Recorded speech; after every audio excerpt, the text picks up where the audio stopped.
الحمد لله رب العالمين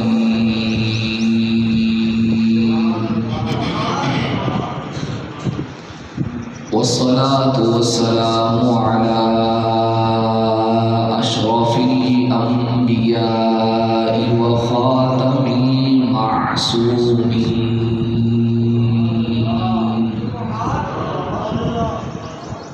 وعلى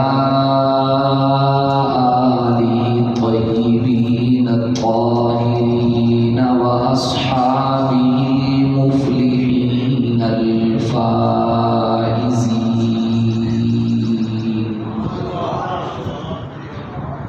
ولعنة الله على أعدائهم إلى يوم الدين.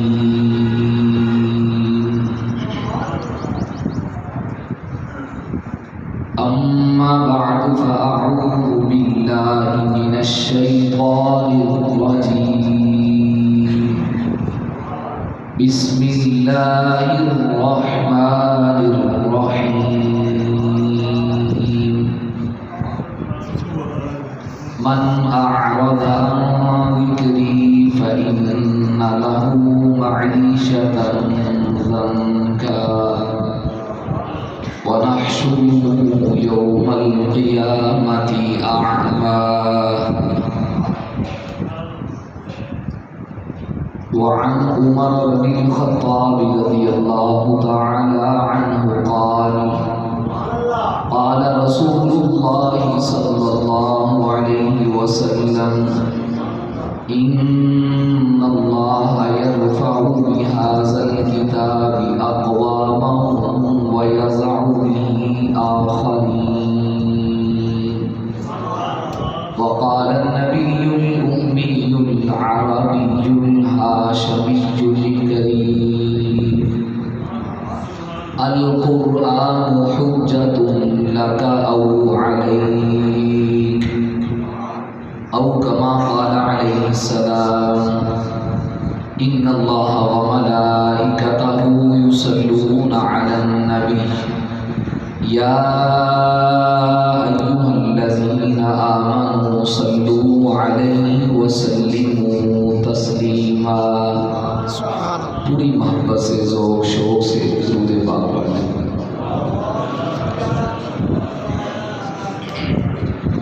اللهم صل على محمد وعلى آل محمد كما صليت على إبراهيم وعلى آل إبراهيم إنك حميد مجيد. اللهم بارك على محمد وعلى آل محمد كما باركت على إبراهيم وعلى آل إبراهيم إنك حميد مجيد. اپنی نظریں روزے اقدس پہ لگا کے ایک دفعہ پھر پڑھ لے. اللهم صل على روح سيدنا محمد في الأرواح. اللهم صل على جسد سيدنا محمد في الأجساد. اللهم صل على قبر سيدنا محمد في القبور. اللهم صل على روضة سيدنا محمد في الرياض. اللهم صل على بلد سيدنا محمد في البلاد. یہی ہے وہ کتاب حق جسے قرآن کہتے ہیں. سبحان اللہ.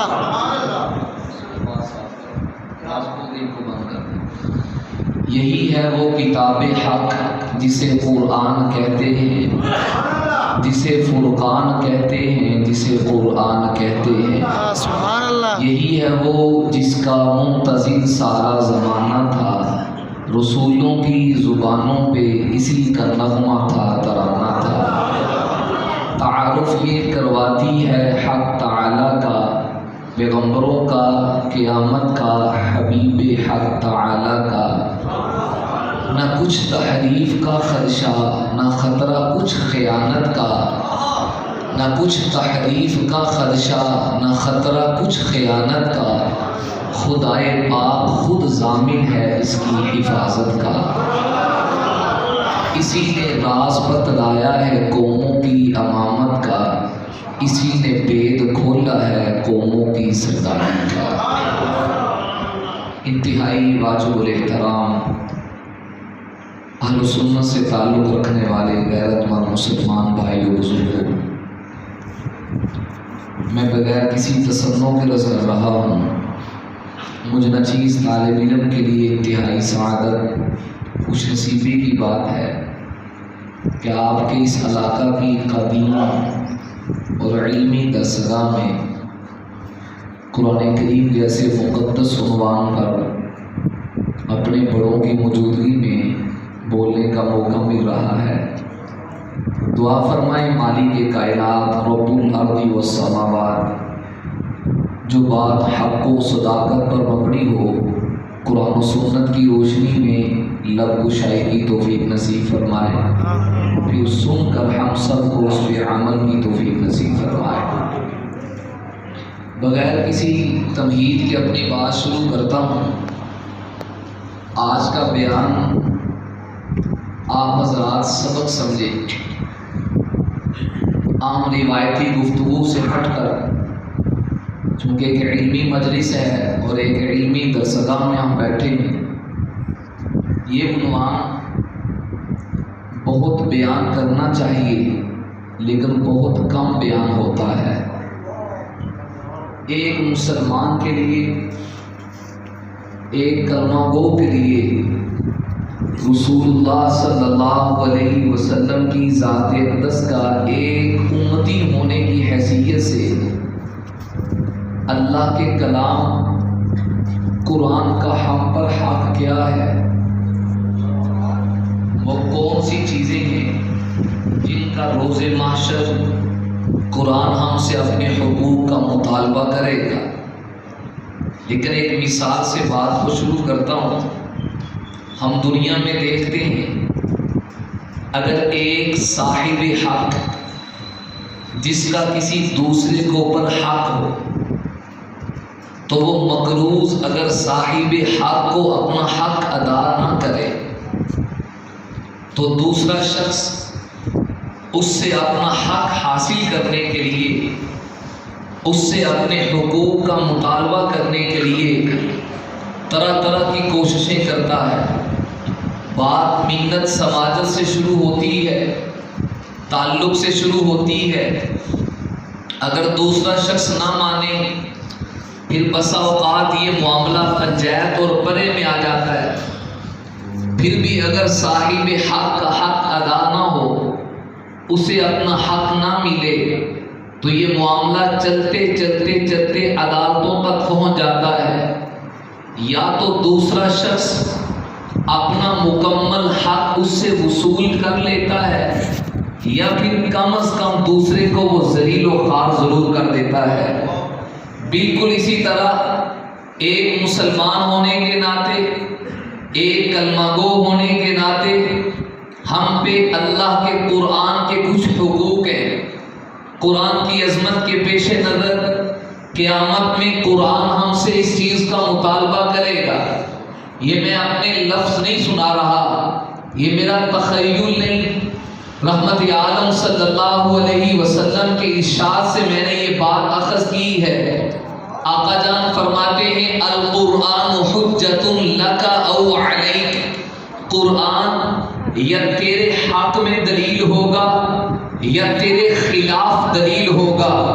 اگر قرآن کے حقوق کو ادا کیے تو یہی قرآن اللہ کی عدالت میں، محشر میں، انصاف کے کٹہرا میں، پریشانی کے عالم میں میرے اور آپ کے حق میں گواہی دے گا۔ اللہ کے محبوب فرماتے ہیں شافعی و مشفع، یہ قرآن ایسا سفارشی ہے جس کی سفارش قبول ہی قبول ہے۔ یہ قرآن ایسا دوست ہے جس کی دوستی قبول ہی قبول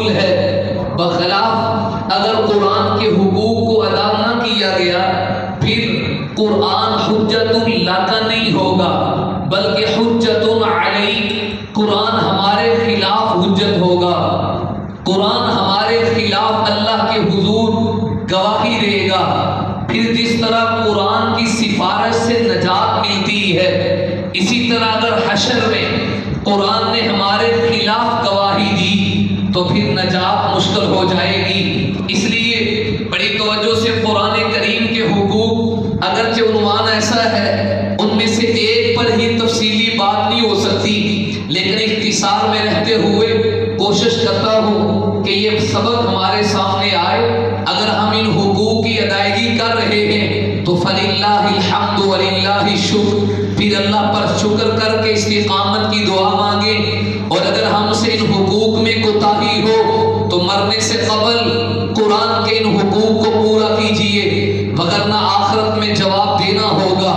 نمبر 1، قرآن کا پہلا حق یہ ہے آمن الرسول بما انزل الیہ من ربہ والمؤمنون، اللہ کی طرف سے نازل کردہ تمام احکامات پہ ایمان لانا، یہ قرآن کا پہلا حق ہے کہ قرآن پر ایمان لایا جائے۔ اسے ایمان بالقرآن کا عنوان دیا جاتا ہے۔ یہ قرآن کا پہلا حق ہے کہ قرآن کے اوپر ایمان لانا۔ آپ کہیں گے مولانا بات سمجھ نہیں آئی، ایمان تو ہر ایک شخص کا ہے۔ آئیے ذرا اس کی شرح میں چلتا ہوں۔ ایمان بالقرآن کا مطلب کیا ہے؟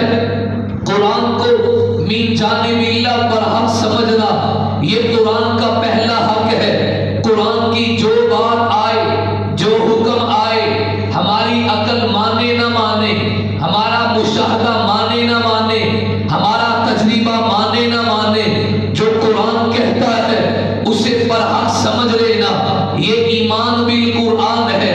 قرآن کے ہر مسئلہ کو اللہ کی طرف سے لاریب سمجھنا، یہ ایمان بالقرآن ہے۔ قرآن کے تمام پاروں کو، تمام منزلوں کو، تمام آیات کو، تمام حروف کو، تمام الفاظ کو برحق سمجھنا، کسی ایک کے بارے میں تنقیص نہ رکھنا، یہ ایمان بالقرآن ہے۔ الکتاب، قرآن ایسی کتاب ہے المنزل علی الرسول، جس کو اللہ نے رحمت عالم صلی اللہ علیہ وسلم پہ نازل کیا۔ المکتوب فی المصاحف، جس کو صحیفوں کے اندر لکھا گیا۔ المنقول عنہ نقلا متواترا بلا شبہ، کہ جس کی تواتر کے ساتھ بلا شک و شبہ، جس کے اوپر یقین رکھنا، یہ ایمان بالقرآن کہلوائے گا۔ قرآن کے مضامین کی بنیاد وہ علم پر نہیں ہے، وہ تجربہ پر نہیں ہے، وہ مشاہدہ پر نہیں ہے، بلکہ قرآنی علوم کی بنیاد وہ علم الہی پر ہے، وہ وحی الہی پر ہے، اور اللہ کی وحی وہ نقص سے پاک ہے، اللہ کی وحی وہ عیب سے پاک ہے۔ علم حاصل ہونے کا ذریعہ انسان کی آنکھ ہے، دیکھنے سے بھی علم حاصل ہوتا ہے، کانوں سے سننے سے بھی علم حاصل ہوتا ہے، آنکھوں سے دیکھنے سے علم حاصل ہوتا ہے، زبان سے چکھنے سے علم حاصل ہوتا ہے، ہاتھوں سے پکڑنے سے علم حاصل ہوتا ہے، عقل سے سوچنے سے علم حاصل ہوتا ہے۔ لیکن یہ علم کے جتنے ذرائع ہیں یہ ادھورے ہیں، یہ ناقص ہیں، ان میں خطا آ سکتی ہے۔ ایک قرآن ایسی کتاب ہے جس کے اندر علم وہ وحی کی بنیاد پر ہے، یہ علم الہی ہے، اور اللہ کی وحی کے اندر نقص نہیں ہے، اللہ کی وحی کے اندر عیب نہیں ہے، اللہ کی وحی کے اندر کوئی وجدان کا تعلق نہیں ہے۔ یہ ایمان بالقرآن ہے کہ یہ یقین رکھا جائے اس کو نازل کرنے والے رب العالمین ہے، تنزیل من رب العالمین، لے کر آنے والے نزل بہ الروح الامین، وہ جناب جبریل علیہ السلام ہے، کس پر نازل کیا گیا؟ علی قلبک لتکون من المنذرین، یہ آقا جان کے سینے طہر پہ نازل کیا گیا، لے کے دے کے بیچنے والے اللہ بھی نقص سے پاک ہے، لے کے آنے والے جبریل وہ بھی نقص سے پاک ہے، جن کی طرف آ رہا ہے یہ بھی نقص سے پاک ہے، اور آنے والا قرآن بھی نقص سے پاک ہے۔ یہ بات میں کیوں کر رہا ہوں؟ اس لیے کہ میرا یہ موضوع ہے، میرا یہ وجدان اور تخیل ہے، وہ تقریر ہی نہیں، جس تقریر میں میرے عقیدے کی بات نہ ہو وہ بیان ہی نہیں، جس بیان میں میں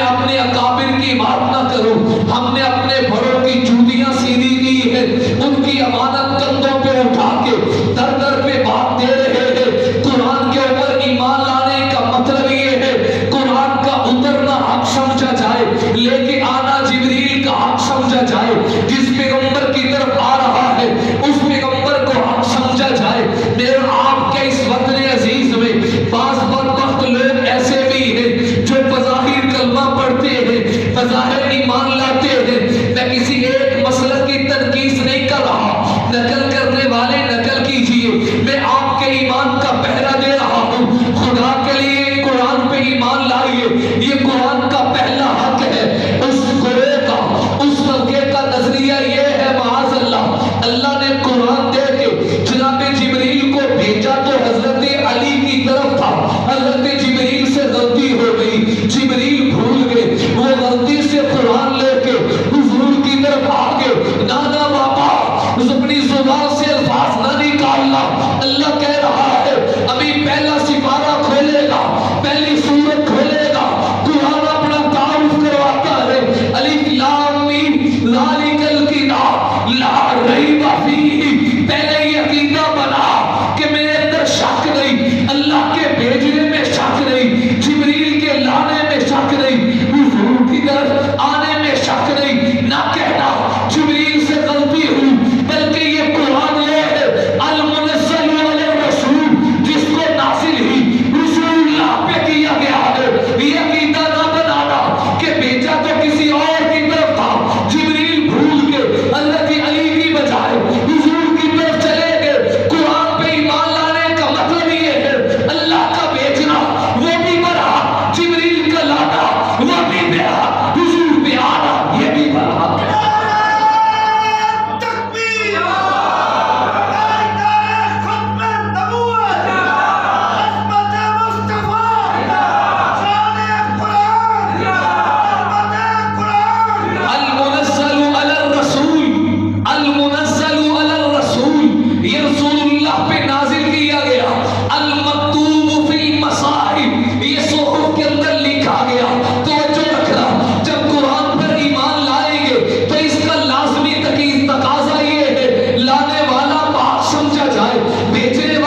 قرآن یا آپ کے لیے دلیل ہوگا یا آپ کے خلاف دلیل ہوگا.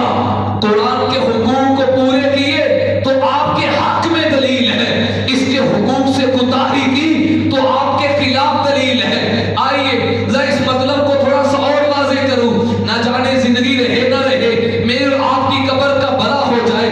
قرآن پر ایمان لانے کا مطلب یہ ہے کوئی بات ہماری عقل میں نہیں آ رہی، ہمارے مشاہدے میں نہیں آ رہی، ہمارے تجربے میں نہیں آ رہی تو عقل کے پیچھے نہیں چل رہا، تجربے کے پیچھے نہیں چل رہا. بس قرآن پر ایمان لانے کا مطلب یہ ہے جو قرآن کہے آمنا و صدقنا وہ برحق ہے. انسان کی عقل تو ٹھوکر کھا سکتی ہے، اللہ کی وحی میں تبدیلی نہیں. لا تبدیل لکلمات اللہ لا یاتیہ الباطل من بین یدیہ ومن خلفہ. قرآن کے آگے پیچھے، قرآن کے دائیں بائیں یہاں باطل نہیں آ سکتا. اب عقل نہیں مانتی کہ ایک شخص آگ کے اندر گیا ہو، آگ بھی جل رہی ہو، وہ 40 دن آگ کے اندر رہے پھر زندہ سلامت واپس آ جائے. عقل نہیں مانتی، نہ مانے. قرآن تو کہتے ہیں نا یا نار کونی بردن و سلامت علی ابراہیم. اب قرآن پہ ایمان کا مطلب یہ ہے کہ قرآن کے اس واقعے کو برحق سمجھا جائے. عقل نہیں مانتی کہ ایک شخص پتھر کے اوپر آسان لگائے انفجرت من حسنتا عشرت عینا، پھر 12 چشمے نکل آئے. کبھی پتھروں سے اتنا پانی نکلا ہے. عقل نہیں مانتی، نہ مانے. جو قرآن کہتا ہے وہ برحق ہے. عقل نہیں مانتی ایک شخص پانی کے اندر چلا جائے، وہاں اندھیرے ہی اندھیرے، پانی کا الگ اندھیرا، مچھلی کے پیٹ کا الگ اندھیرا، دریا کا الگ اندھیرا. فنادا فی الظلمات اللہ الہ الا انت سبحانک سبحانک انی کنت من الظالمین. یہ مچھلی کے پیٹ میں جانے والا پیغمبر آج تجھے مجھے عقیدہ بتا رہا ہے کہ اللہ کے علاوہ ڈوبیوں کو کنارے لگانے والا کوئی نہیں، اللہ کے علاوہ مشکلوں کو حل کرنے والا کوئی نہیں. میرے دوست مجھ سے اختلاف ہو تو 17واں سپارہ اٹھا لیجئے، سورہ انبیاء کو پڑھ لیجئے. یہ مچھلی کے پیٹ میں جانے والا پیغمبر یہ نہیں کہ یونس سے پہلے کوئی نبی نہیں گزرے. آدم گزر چکے ہیں، نوح گزر چکے ہیں، لیکن پیغمبر یونس نے یہ نہیں کہا بابا آدم آ میری مدد کر، یہ نہیں کہا بابا نوح آ میری مدد کر، بلکہ پیغمبر نے تیرا میرا عقیدہ صاف کیا کہ میں اللہ کا نبی ہونے کے باوجود، اللہ کا رسول ہونے کے باوجود، اللہ کا پیغمبر ہونے کے باوجود پانی کے اندھیروں میں، مچھلی کے پیٹ کے اندھیروں میں، سمندر کی تاریکیوں میں اللہ کو پکار رہا ہوں. اب عقل نہیں مانتی. ایک شخص 3 دن یا 7 دن یا 40 دن وہ مچھلی کے پیٹ میں رہے پھر زندہ سلامت واپس آ جائے. عقل نہیں مانتی، نہ ماننے. جو قرآن کہتا ہے اسے برحق سمجھ لینا. یہ ایمان بالقرآن ہے، یہ قرآن کا پہلا حق ہے. عقل نہیں مانتی. اوپر بھی نبی ہو، نیچے بھی نبی ہو. اوپر والا خلیل اللہ، نیچے والا ذبیح اللہ. اوپر والا کاٹنے کو تیار، نیچے والا کٹنے کو تیار. اوپر والا چاہتا چھری چل جائے، نیچے والا بھی چاہتا چھری چل جائے. بتاؤ میں اسی والے چھری چلی یا نہیں؟ بولے بولے بولے مجھے اپنے پیر چھڑوی کے الفاظ یاد آ گئے. چھری چلی یا نہیں؟ کیوں نہیں چلی؟ نبی چاہتا ہے یا نہیں؟ بولو خدا کے لیے عقیدہ صاف کر لو. ابراہیم چاہتا ہے یا نہیں؟ نہیں، نہ چاہتے تو پٹی باندھتے، نہ چاہتے تو رسی باندھتے، نہ چاہتے تو امتحان کیسا ہوتا، نہ چاہتے تو اللہ تسلی کہہ دیتے تھے میرے محبوب میں نے آپ کو دیکھ لیا ہے. یا ابراہیم قد صدقت رؤیا انا کذالک نجزی المحسنین. اور تو نے تو اپنے خواب کو سچا کر دکھایا. قرآن کیسے کہتا ہے ہم نے بار بار آزمایا اور ہر امتحان میں ابراہیم 100% نمبر لے کے کامیاب ہوئے. اب توجہ سے اوپر والا بھی نبی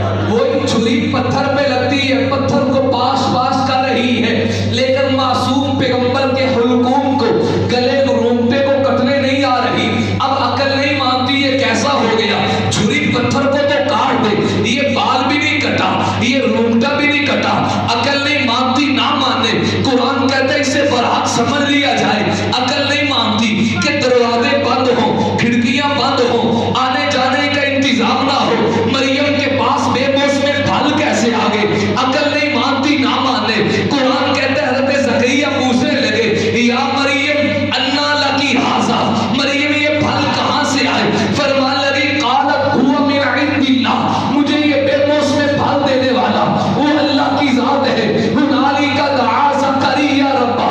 دوستوں میں قرآن سنا رہا ہوں، میں ڈھول نہیں سنا رہا، شعر و شاعری نہیں کر رہا، اللہ کے قرآن سے بیان کردہ صاف عقیدہ آپ کی قبر کا بڑا سوچتے ہوئے عرض کر رہا ہوں۔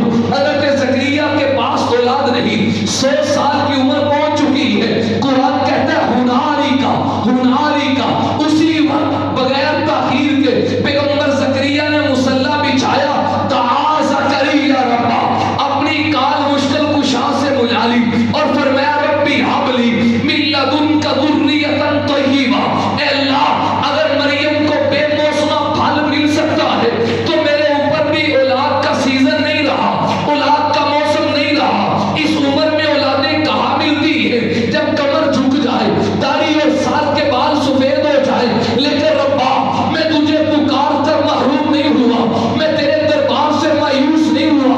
قرآن کہتا ہے جب زکریا نے ہم سے مانگا، ہم نے پھر کہا یا زکریا انا نبشرک بغلام اسمہ یحییٰ، زکریا تو نے ہم سے مانگا ہے، ہم موسم کے محتاج نہیں، ہم اسباب کے محتاج نہیں، میں دینے پہ آؤں تو بغیر باپ کے مریم کو عیسیٰ دے دوں، میں دینے پہ آؤں تو بغیر والدین کے آدم کو پیدا کر دوں، میں دینے پہ آؤں تو تجھے بڑھاپے کی عمر میں تو نے بیٹا مانگا ہے، میں بیٹا نہیں دوں گا، بیٹا بھی دوں گا اور نبی بنا کے دوں گا۔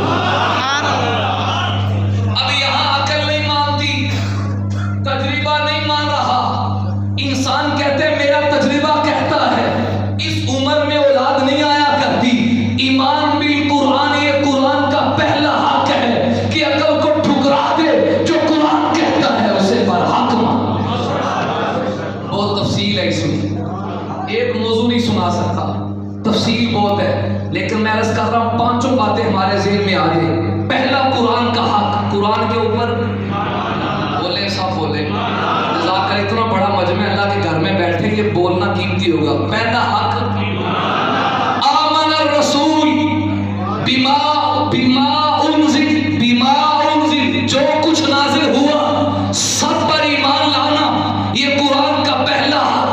نمبر 2 قرآن کا دوسرا حق اتل ما اوحی الیک من الکتاب، اتل ما اوحی الیک من الکتاب، مولانا موجود ہے، دائیں بائیں شیوخ ہے، اتلو امر کا صیغہ ہے، اللہ نے حضور پہ نازل کرنے کے بعد مستقل طور پہ آقا جان کو قرآن کی تلاوت کا حکم دیا، قرآن کے پڑھنے کا حکم دیا، پھر اس سے بڑھ کر جو حضور کی آمد کے مقصد بیان کیے گئے، مقاصد آمد میں، نبی کی آمد کے مقصدوں میں ایک مستقل مقصد یتلو علیہم آیاتہ، قرآن کی آیات کی تلاوت کرنا، یہ قرآن کا دوسرا حق ہے۔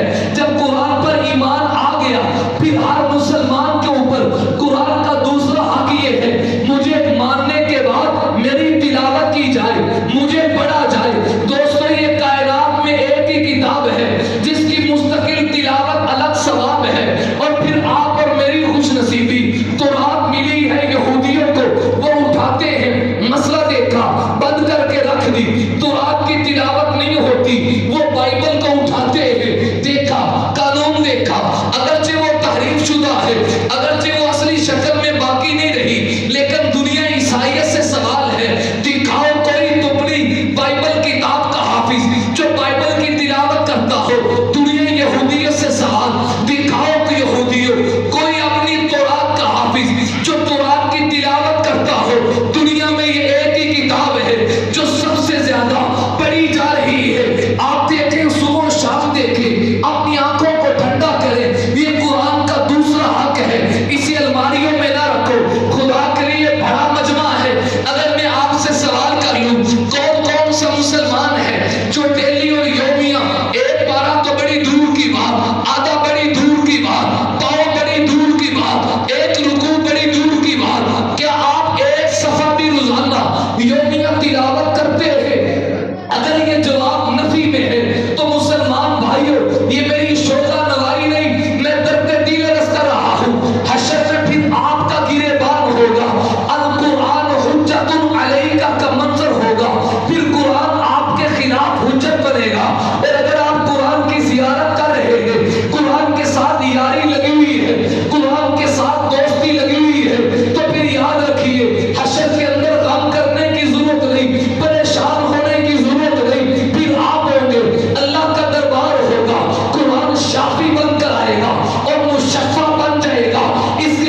آئے گی، بڑے خوش نصیب وہ سینے ہوں گے جو قرآن کی تلاوت کریں گے۔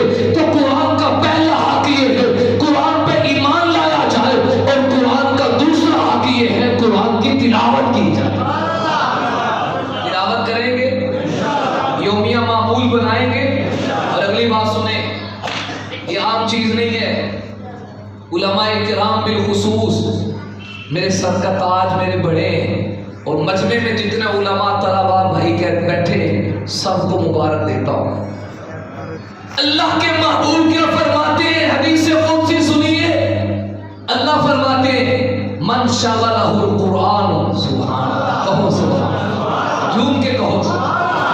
قرآن کا موضوع کتنا پیارا، من شغلہ القرآن، جس کو قرآن نے مشغول کر دیا، من شغلہ القرآن، جو قرآن کی تعلیم میں مصروف ہو گیا، شروع کرتے کرتے سفید بال آگے، من شغلہ القرآن، جو قرآن کی مصروفیت میں بیٹھا ہے، قاری صاحب صبح بیٹھے ہیں، شام بیٹھے ہیں، قرآن کی تعلیم ہو رہی ہے، اگر آپ صرف نہ پڑھا رہے ہیں تو یہ علوم عالیہ قرآن کے سمجھنے کا ذریعہ ہے، یہ بھی تعلیم قرآن ہے، آپ منطق پڑھا رہے ہیں، یہ بھی تعلیم قرآن میں داخل ہے، قرآن کی مصروفیت میں آگے بھی قرآن کسی طرح پھیل جائے، قرآن کسی طرح عام ہو جائے، تو قرآن کی تعلیم کے ساتھ آپ کسی طریقے سے جڑ گئے، پریشان نہ ہو، میں تو دکاندار ہوں، پریشان نہ ہو، میں تو جٹ زمیندار ہوں، آپ پریشان نہ ہو، میں تو دیہاتی ہوں، کھیتوں میں کام کرتا ہوں،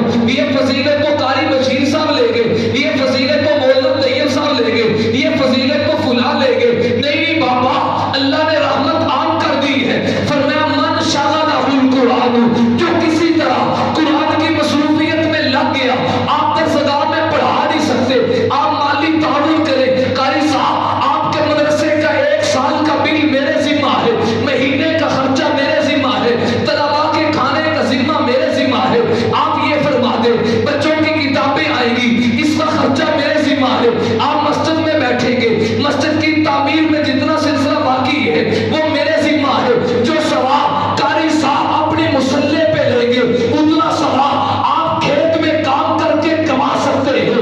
اللہ کے نبی کہہ رہے ہیں من شغلہ القرآن، جس کو قرآن نے مصروف کر دیا، عن ذکری و مسئلتی، کس سے؟ میری یاد سے، مجھ سے مانگنے سے، کیا مطلب؟ اس سے لمبے وظیفے کرنے کا وقت نہیں مل رہا، لمبی چوڑی تہجدیں پڑھنے کا وقت نہیں مل رہا، اللہ سے لمبی لمبی دعائیں مانگنے کا وقت نہیں مل رہا، بس من شغلہ القرآن، وہ قرآن میں مصروف ہو گیا۔ ایک وہ شخص ہے جو شخص زندگار، جس کی ساری رات مصلے پہ گزرتی ہے، یہ وہ شخص ہے جو مصلے پہ رات تو نہیں گزارتا لیکن قرآن کے ساتھ مصروف ہو گیا، قرآن کی تعلیم کے ساتھ جڑ گیا، وہ جزون جڑا یا کلی طور پہ جڑ گیا۔ اللہ فرماتے ہیں آتیتہ افضل ما اوتی السائلین، وہ عبادت اور وہ ثواب ساری رات تہجد پڑھنے والا نہیں کما سکتا، چلے کرنے والا نہیں کما سکتا، اس سے بہتر ثواب میں قرآن پڑھنے والے کو بغیر محنت کے عطا کر دیتا ہوں۔ قرآن کا دوسرا حق، قرآن کو پڑھا جائے، قرآن کی تلاوت کی جائے۔ یہ عنوان بڑا لمبا ہے، قرآن پڑھنے پہ کیا کیا بیتا ہے، کیا کیا بیتا ہے۔ ہائے ہائے، حضرت فیاض بن فیاض رحمۃ اللہ علیہ بہت بڑے ڈاکو تھے، وقت کے چوری کرنے کے لیے جا رہے ہیں، ڈاکے کے لیے، تو قافلے سے آواز آ رہی ہے، لوگ کہہ رہے ہو جلدی جلدی کرو، فیاض بن فیاض آنے والے، ابھی وہ آئیں گے تو ایسا نہ ہو آپ کی یہی ساری کی ساری معاملہ دھرم برم ہو جائے، سارا قافلہ لوٹ کر لے جائے۔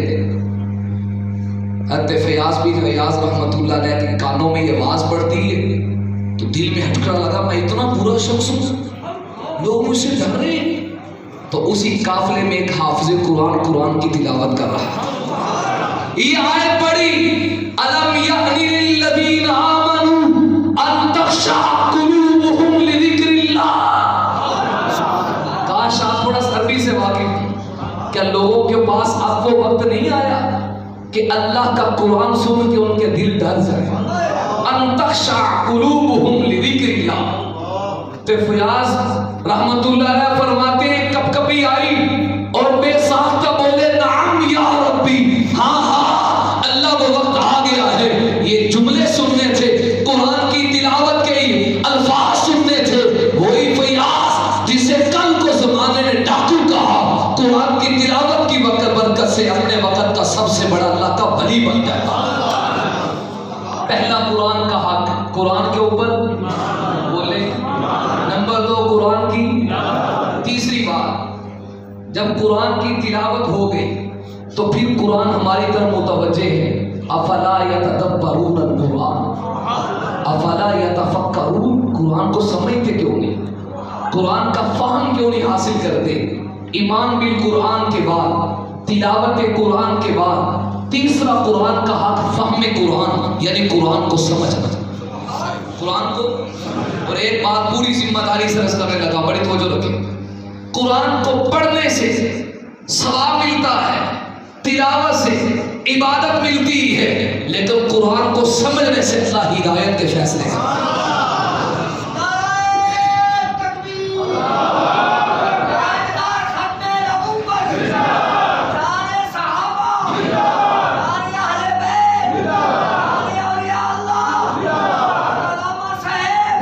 قرآن کو پڑھنے سے ثواب ملتا ہے، لیکن سمجھنے سے، بولے سمجھنے سے، اور سمجھنے سے ہدایت ملتی ہے کسی سمجھانے والے کے پاس جانے سے. خود بخود پرکا لے کے کہو جس مجھے کسی کی تکلیف کی ضرورت ہی نہیں، میں خود سمجھ جاؤں گا. بابا نہیں، آپ میڈیکل سٹور پہ جائیں، کہیں جی مجھے کاپی دے دیں، آپ کاپی لے خود سمجھیں اس بیماری کی دعا یہ، اس بیماری کی دعا یہ. دل سے بتاؤ، خود مطالعہ کرنے سے یا لٹریچر پڑھنے سے کوئی ڈاکٹر بن جائے گا؟ اگر آپ میڈیکل سٹور کی چھوٹی سی دوائی سمجھنے کے لیے کسی صاحب فن کے پاس جانا چاہتے ہیں، جب تک شرف تلمذ حاصل نہ کریں، اس کی شاگردی میں آئیں، اسے اپنا پیشوا نہ مانیں، آپ ڈاکٹر نہیں بن سکتے. قرآن اتنا بیگانہ ہو گیا جس خیرے خیرے نتو خیرے کا دل کرے اور کہے جی میں میڈیا پہ آ کے کہتا ہوں میں قرآن کی تفسیر بیان کرتا ہوں، میں قرآن کا احکامات بیان کرتا ہوں، میں فلاں قرآن کو بیان کرتا ہوں، ٹائی لگائی ہوئی ہے، پینٹ شرٹ پہنی ہوئی ہے، اور کہتے ہیں جی اگر گلے کے اندر دوپٹہ آ جائے، گلے کے اندر اگر دل کے اندر اگر نبی کی محبت ہو تو بظاہر دوپٹے کی ضرورت نہیں ہے. یہ قرآن کے مفسر ہیں، یہ بدبخت قرآن کی تفسیر بیان کریں گے جنہیں کسی عالم کے پاس بیٹھے نہیں، کسی مستند کے پاس بیٹھے نہیں، پھر خود بخود قرآن پڑھ کے دنیا کو گمراہ کرنے کے لیے کہتے ہیں اگر دل میں عشق مصطفیٰ ہو تو دوپٹے کی ضرورت نہیں، پھر گلے میں پٹکے کی ضرورت نہیں. میں آپ سے سوال کرنے لگا ہوں کہ تمہارے دلوں میں عائشہ سے زیادہ عشق مصطفیٰ ہے؟ کیا تمہارے دلوں میں فاطمہ سے زیادہ عشق مصطفیٰ ہے؟ کہ تمہارے دلوں میں خدیجہ سے زیادہ عشق مصطفیٰ ہے؟ کہ تمہارے دلوں میں سیدہ عمارہ سے زیادہ نبی کی محبت ہے؟ وہ محبت مصطفیٰ ہونے کے باوجود وہ تو حجاب پہنے، وہ تو دوپٹہ کرے. یہ مغرب کی سوچ اپنے پاس رکھو. قرآن کل بھی زندہ تھا، قرآن آج بھی زندہ ہے. جب تک قرآن سمجھنے والے، قرآن کے حقیقی وارث موجود ہیں، وہ یورپ کی ذہنیت قرآن پہ نہیں چلنے دیں گے. قرآن کل بھی سچا تھا، قرآن آج بھی سچا ہے.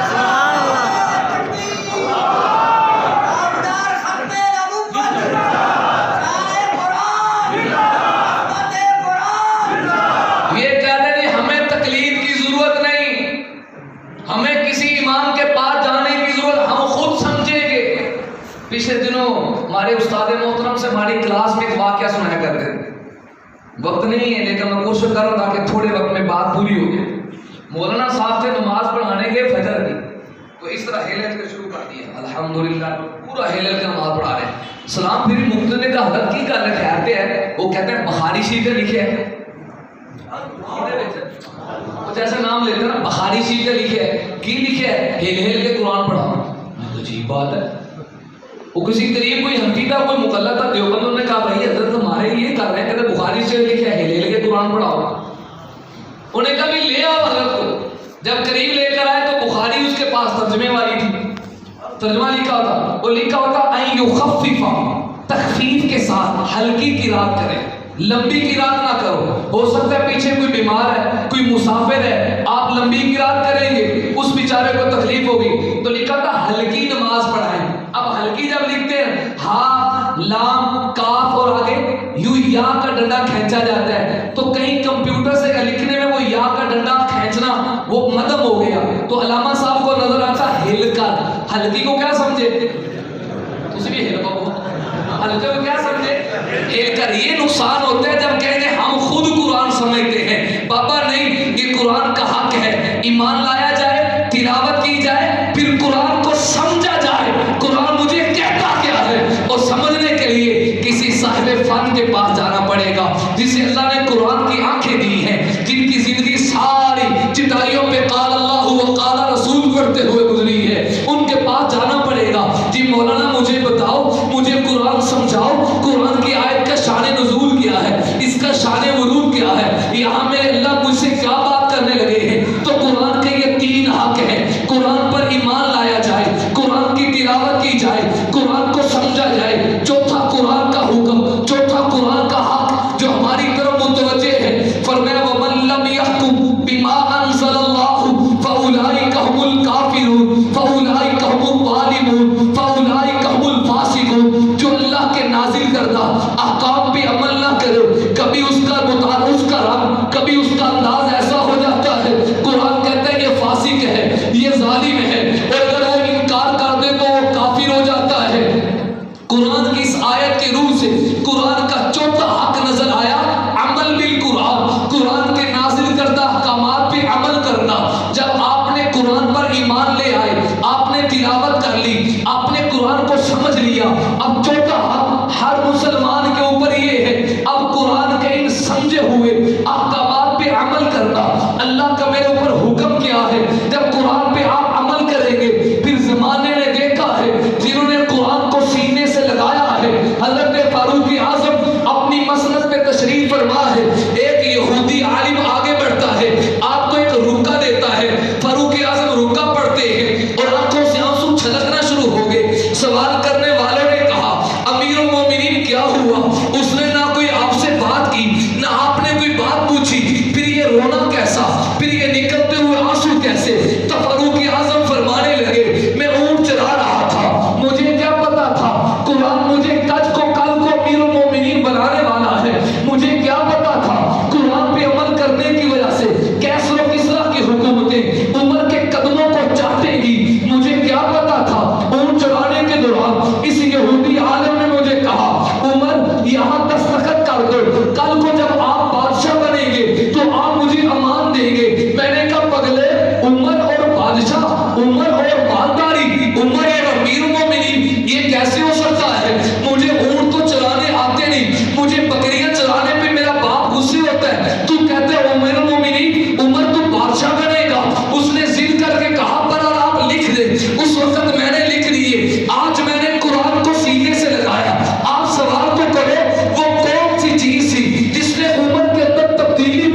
یا ایھا الرسول بلغ، یا ایھا الرسول بلغ ما انزل الیک من ربک، اپنی طرف سے نہیں، قرآن کے حقوق قرآن سے آپ کو سنا رہا ہوں۔ اے نبی جی، جو قرآن میں نے آپ کے سینے میں جمع کر کے الم نشرح لک صدرک ووضعنا عنک وزرک الذی انقض ظہرک ورفعنا، جس نے بلند کر دیا ہے، محبوب اب اس کو پھیلاؤ، اس کی نشر کرو، اس کی اشاعت کرو۔ ہر مسلمان پہ یہ قرآن کا 5واں حق ہے کہ جب قرآن کو مان لیا، قرآن کو پڑھ لیا، قرآن کو سمجھ لیا، عمل کر لیا، تو یہ دائرہ اپنے تک محدود نہیں رکھنا۔ حشر میں قرآن آپ کی سفارش کرے گا۔ اگر ان 5 میں سے کسی ایک حق میں کوتاہی کی تو پھر قرآن کا گریبان ہوگا اللہ کے انصاف کے کٹہرے میں، پھر میری اور آپ کی چھوٹ نہیں ہوگی۔ پھر قرآن کو آگے پھیلانا، آگے پھیلانا۔ جب میں اس قرآن کے حق کو دیکھتا ہوں تو مجھے حجۃ الوداع کا وہ موقع یاد ہے جب اللہ کے نبی کے سامنے 1 لاکھ سے زائد صحابہ کرام کا مجمع اور کالی کملی والے نے سوال کیا، صحابہ بتاؤ حل بلغت، کیا میں نے اللہ کی امانت آپ تک ادا کر دی؟ تو سب کے سب بیک زبان ہو کے کہنے لگے بلغت وعدیت ونصحت، اللہ کے رسول صرف پہنچایا نہیں، پہنچانے کا حق ادا کر دیا۔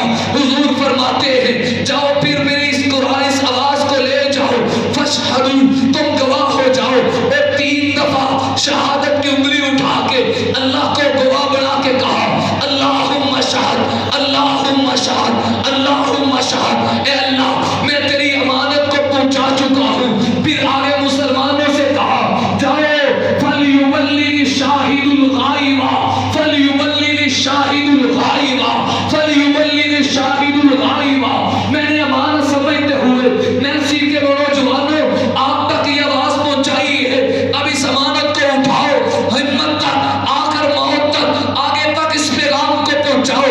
آقا جان کہتے ہیں جو حاضرین ہے وہ اس قرآن کی امانت کو غائبین تک پہنچائے۔ پھر صحابہ گھروں میں نہیں بیٹھے، کہاں یاد آئے حضرت عقبہ بن نافع، وہ قرآن کو پھیلاتے پھیلاتے پھیلاتے حضرت امیر معاویہ کا دور ہے، افریقہ کے جنگلوں میں پہنچ گئے۔ آگے کیا ہے؟ آگے انسانی زندگی ختم ہو جاتی ہے، آگے انسان کی زندگی کا تصور نہیں ہے، جنگل بھی عوام کا راستہ۔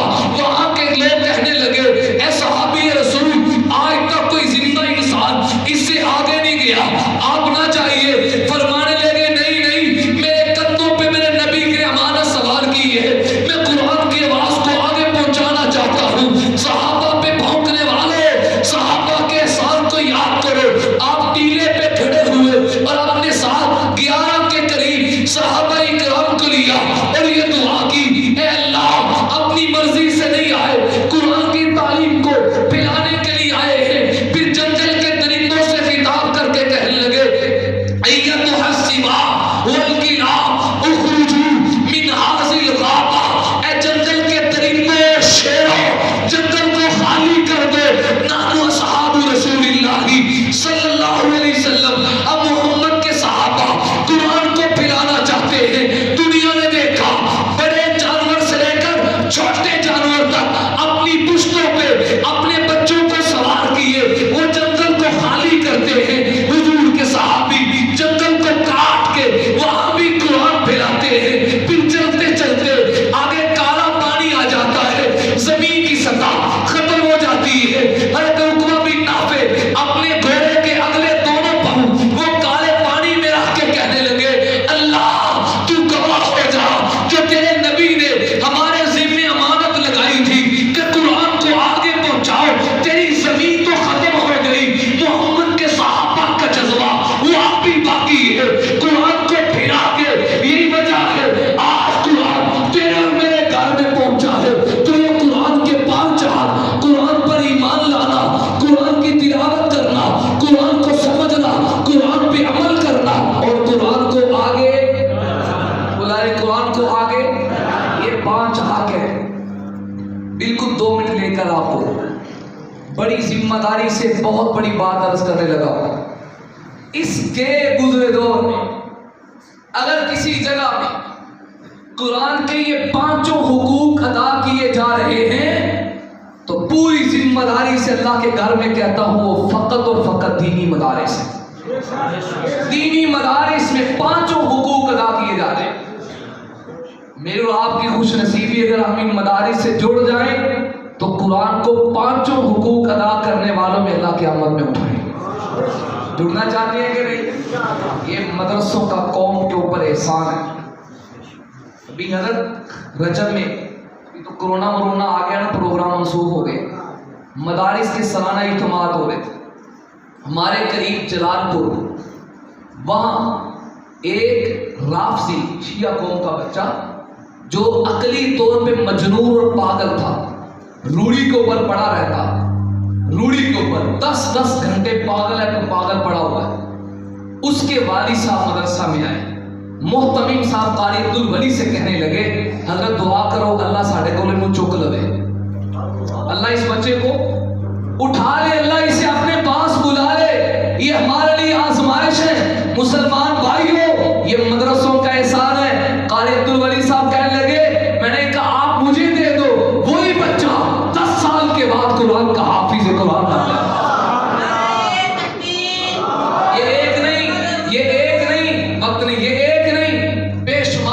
سامنے واقعات ہیں. آپ کے سکول اور کالج کے اندر اتنی مہنگی فیسیں ہیں کہ غریب آدمی اپنے بچے کو نہیں پڑھا سکتا.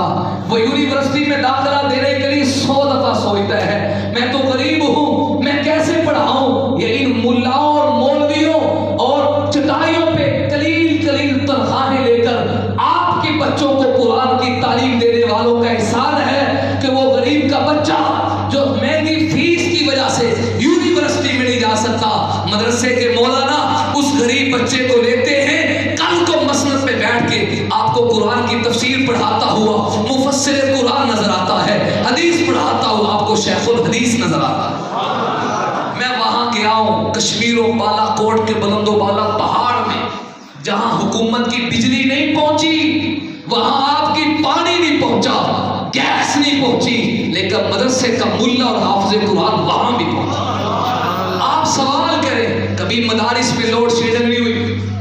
ہمیں حافظ چاہیے، تراویح پڑھانی ہے، مدرسے والے کہ ساڑھے کو حافظ ہے ہی کوئی نہیں، ایسا نہیں ہوا. تو مسجدیں کم تھوڑی پڑ جائیں گی، تمہارے بازار کم پڑ جائیں گے، درسگاہیں تھوڑی پڑ جائیں گی، لیکن یہ مدارس جنہیں تم مٹانا چاہتے ہو ان میں کبھی لوڈ شیڈنگ نہیں ہوئی. ہمیشہ مدارس نے اپنی قوم کا اعتماد پورا کیا ہے، قوم کے اعتماد کے اوپر مدرسے پورے کے پورے اترے.